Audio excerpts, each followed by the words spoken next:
Hey everyone, welcome back to another empowering episode of Trauma Talk Tuesday.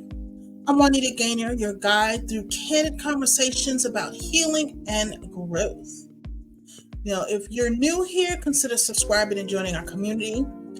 Every Tuesday, we deep dive into stories of resilience, triumph, and the journey towards healing from trauma.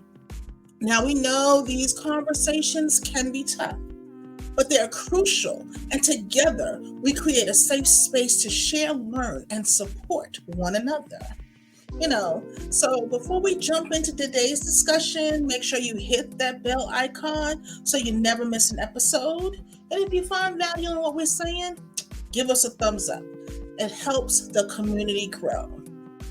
Now, today we're going to be talking about a little bit something different. It's not going to be too heavy, but it's fitting for Women's History Month and it's fitting for healing for trauma. So grab your favorite cozy drink, settle in, and let us embark on another journey of healing together.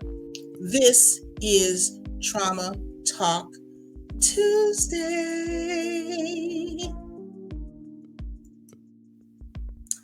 Hey everyone, hey everyone, hey everyone. As you can see, a little different background.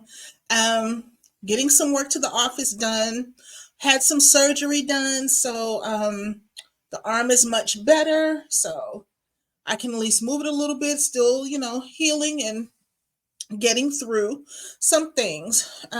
So that's why I've been MIA, I've been taking care of health in life. But I really wanted to come on. This is kind of like a special iteration. It's not a Tuesday, but still. We just came off the heels of Black History Month, and we're now we're in Women's History Month.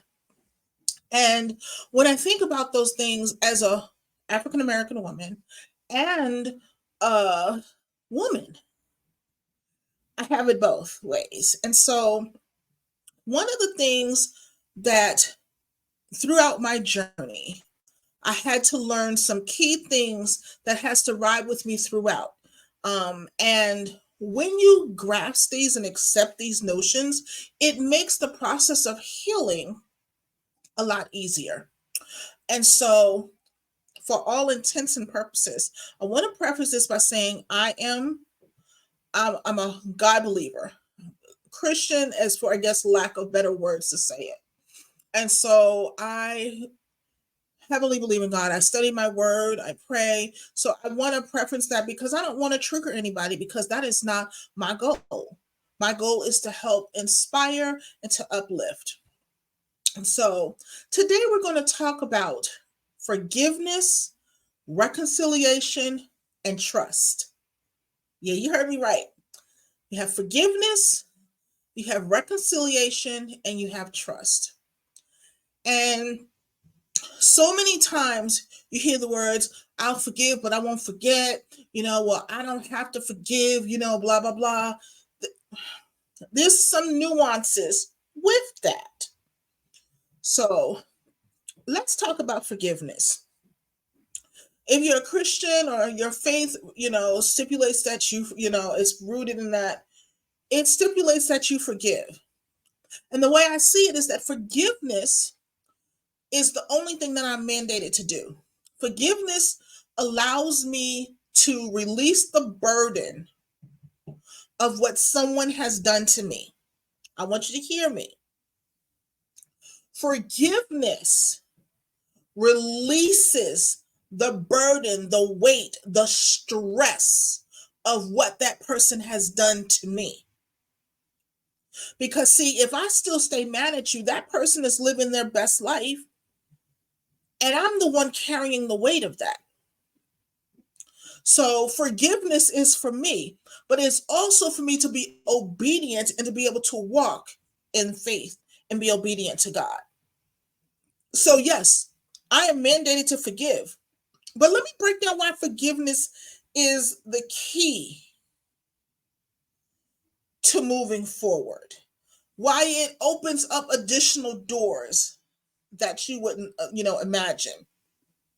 When you forgive someone or something or a situation, Your mind has now released it. So now what can occupy that mind is healing. So when you release what the person has done to you or how they've made you feel, and you're moving on in your own healing, you can put the things in your mind which healing makes healing possible. And then in the process of healing, other things can be put in there, business ventures, books, speaking engagements, the things that you can do to help others and to pour into others in regards to your healing process. That is what forgiveness does. Now, once I've forgiven you, not once, forgiving you doesn't mean you're now allowed to be back in my space. Forgiveness does not equal fellowship, does not equal reconciliation, does not equal trust. So just because I have forgiven you does not mean I have to allow you back into the space. That is where the point of reconciliation is. And reconciliation is when the person who has offended you has consistently shown remorse and is working towards active reconciliation with you by changing the ways, behaviors, and temperaments that caused the initial distress. Now, you don't bring somebody back in your fold if they're still exhibiting the same behavior that put them out of your fold. Reconciliation cannot happen without trust. Because now the person that has harmed you has to now rebuild the trust that you once had in them. Let me clarify. Let me switch that. Not rebuild.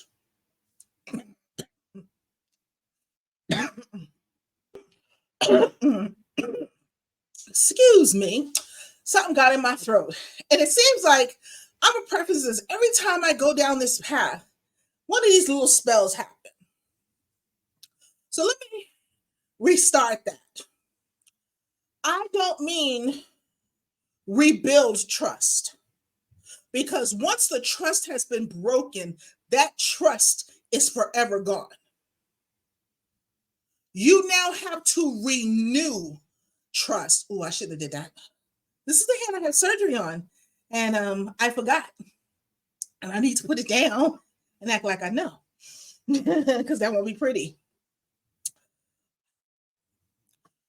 You have to renew trust, and that means you have to put an effort to make changed behaviors, and that has to be consistent. And the person that you harmed has to see a change, has to see the relevance, has to see how it's moving before reconciliation can be possible. Now, depending on the fracture, it may never happen. Reconciliation may never happen.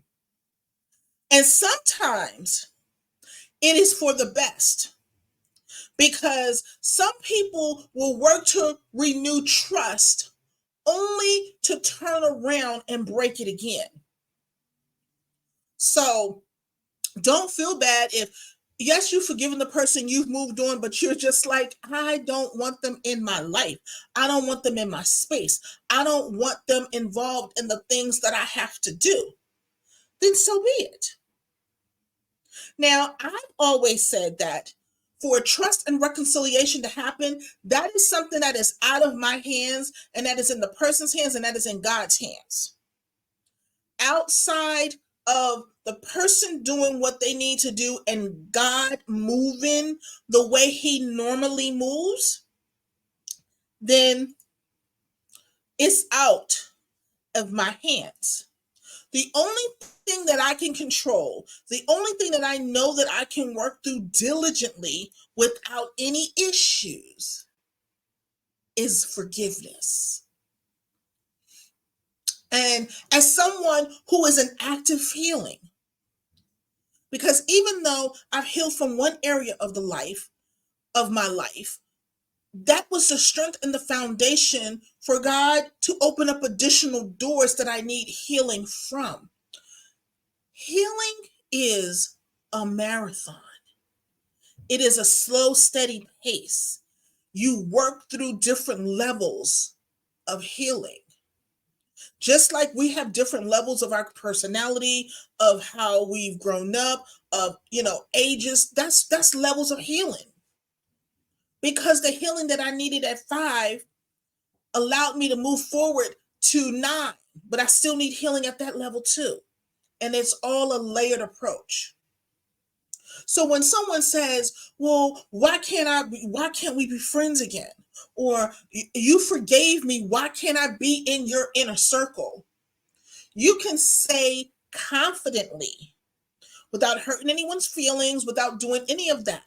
What you can say is, "Yes, I have forgiven you, but the place that you used to hold in my life is no longer available.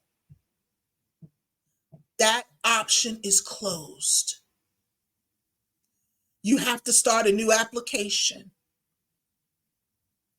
And that's the process. And they're either going to do one or two things. They're either, if there was someone who maybe had a lapse in judgment or whatever and valued the space that you held in their life, they'll do what they need to do. But most people, they don't. They're going to move on. And what that is doing is allowing other people to move in to help and support and to love and to build you up.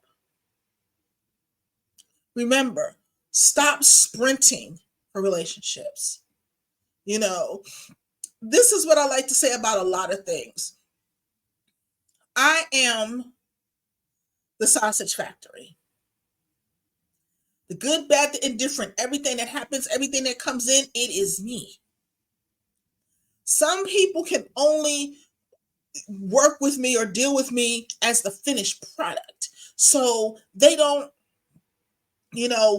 understand. It can't fathom it. It just blows their mind.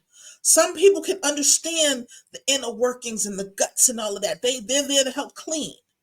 You have different people that work within your factory. So sometimes we put people in place that can only handle the finished product, and they're at the ground level cleaning. So we can't put everybody in our factory. They have to be vetted. They have to be given their probationary period. And first and foremost, if you're a believer, if you pray, you have to pray and ask where they belong in your life or if they belong in your life.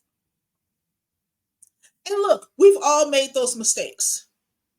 And usually what happens, and I've made them too, we make the mistake of we bring in some people in our life, especially when we're at a vulnerable point and we need, a human interaction, a human touch, a human feeling. So we need somebody who understands or says they understand what we're going through.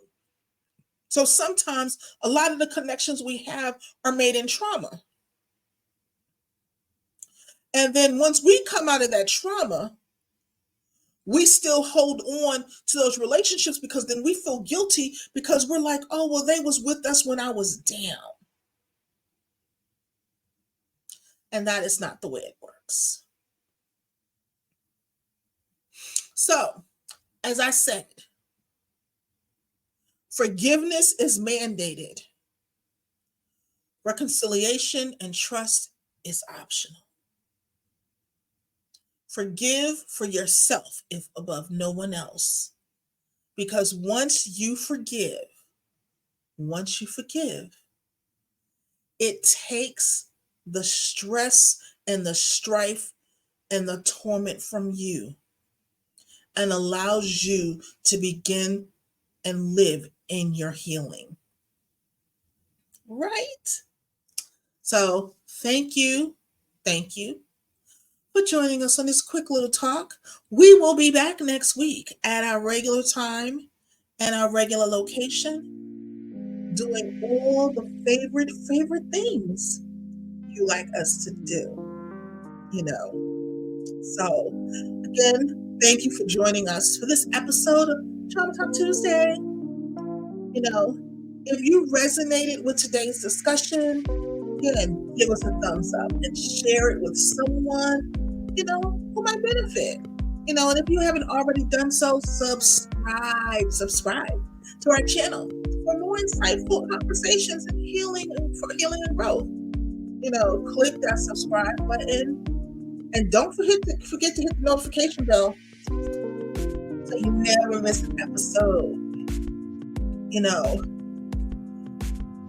We love hearing from you. We love hearing from you. Share your thoughts, your experiences, or topics you would like us to cover in the comments below. Voice your matters, and it matters here. This community is to support you. Connect with us on social media.